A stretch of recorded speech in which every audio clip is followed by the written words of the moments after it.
At syempre guys, sinubukan ko nga ito sa labas kaso gabi at ito yung na-pick up ng ating lapel. So susubukan natin ngayon yung Maono Wave T1 Mini. At actually, hihinayin ko lang yung boses ko. Range test tayo dito. Tapos nandito, maglalakad tayo dito. Actually, gabing-gabi ngayon. Wala. Tapos... Teka. Ano yun? Bakit? Teka lang, naman naririnig ako. Ano yun? Teka. Tara.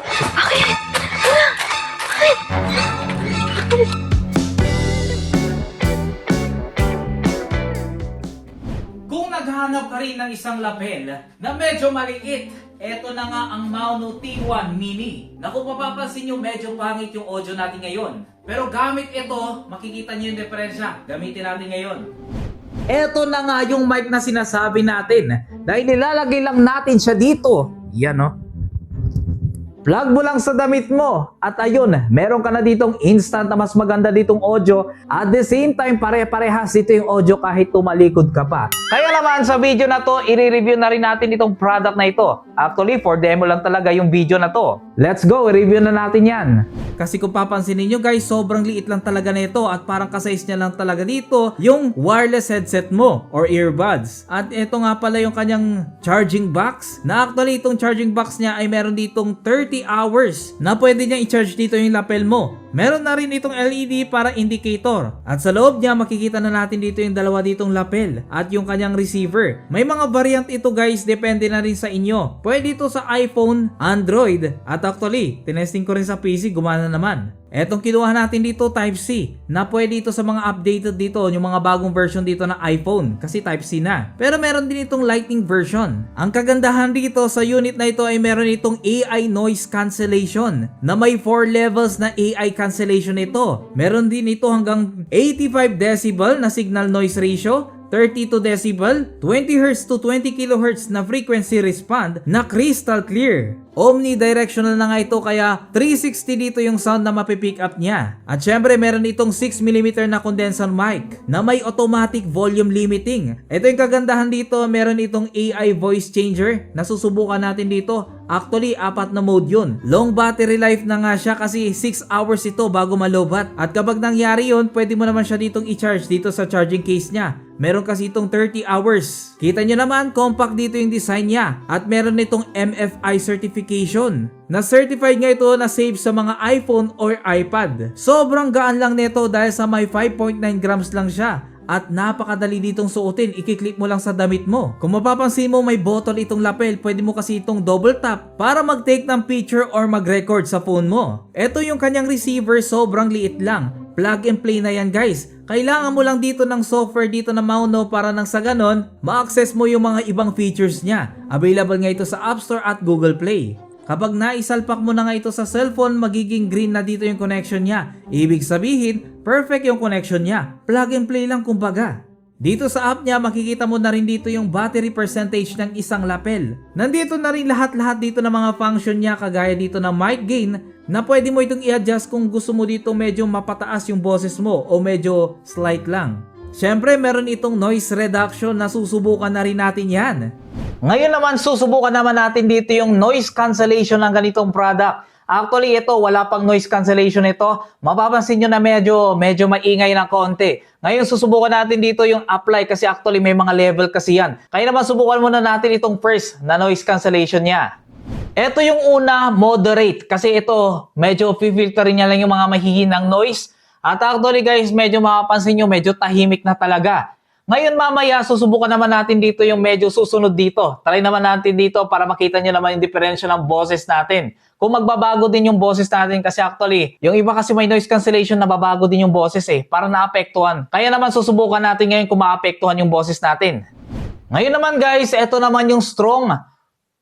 Sa tingin ko wala na halos marinig dito na noise bukod sa boses ko, no? Eto, sobrang strong neto pero ang disadvantage lang kasi sa iba, naapektuhan talaga yung boses Pero titignan natin ngayon, tignan nyo na lang guys kung ano yung pagkakaiba, maririnig nyo, ilalagay na lang natin yan, ilalabel natin. Ngayon may susunod pa dito yung sobra.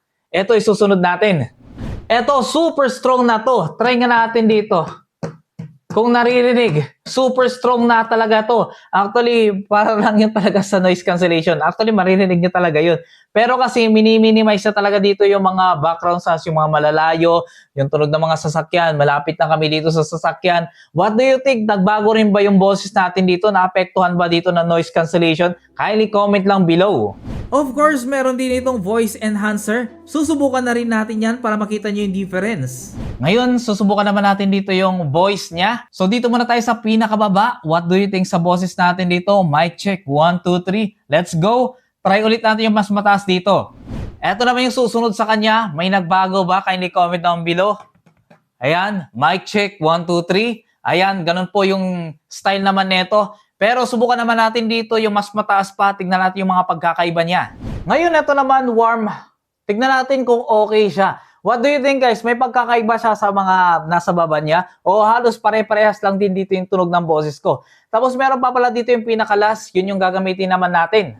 At ito na nga yung enhanced voice. Ito na talaga yung pinakalas niya. Actually, ito yung recommended na setup talaga nitong mini mic na to. Ito. Nga pala guys, kaya pala medyo mapapansin nyo medyo mataas dito yung peak ng boses natin kasi malakas talaga tayo dito magsalita.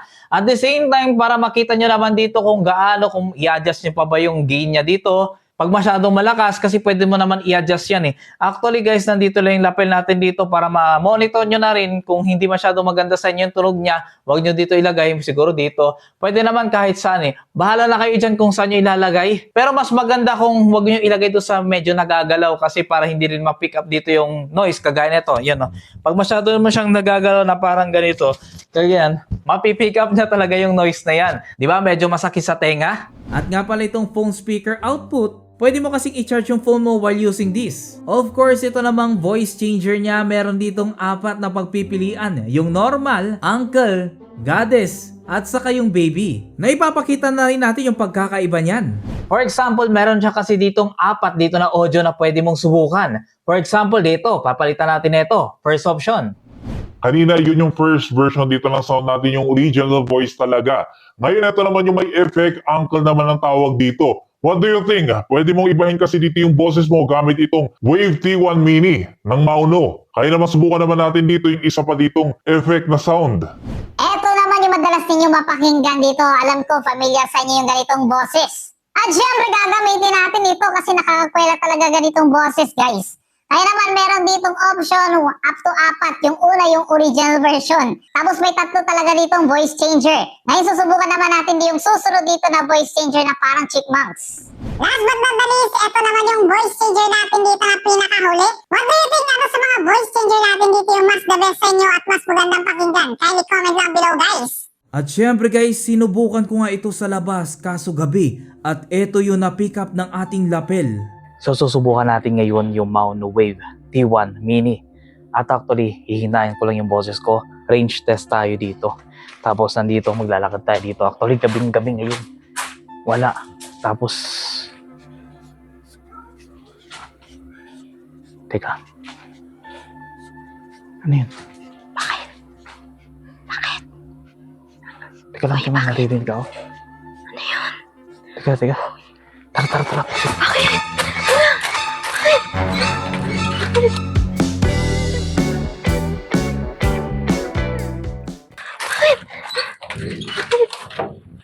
Okay.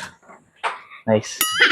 Kahit malayo yung distance mo, mapipick up niya talaga kasi hanggang 100 meters ito. Hindi mo nga akalain na sobrang layo pala ng location natin. Nandito lang ako nakaupo samantalang yung camera magugulat ka. Ganon kalayo. Kaya medyo pixelated siya kasi medyo zoom natin para nang sa ganun makita nyo naman kung gaano ko kalayo. Pero tingnan nyo, dahil sa meron tayo ditong lapel, walang problema yan. Ang ganda dito ng pagkaka-video niya. At actually, maingay pa sa paligid. Pero nabawasan dahil sa noise cancellation nito. At ayun nga guys, ito nga yung Mauno Wave T1 Mini. Sobrang compact na ito at available din ito sa iOS. Kung mas mababa pa sa iPhone 14 Pro Max, yung iPhone mo mas maganda ko yung Lightning port yung kunin mo dito. Pero kung mas mataas, ito ng USB port. Pero yung pinili natin dito, syempre yung USB port para magamit din natin sa mga Android natin.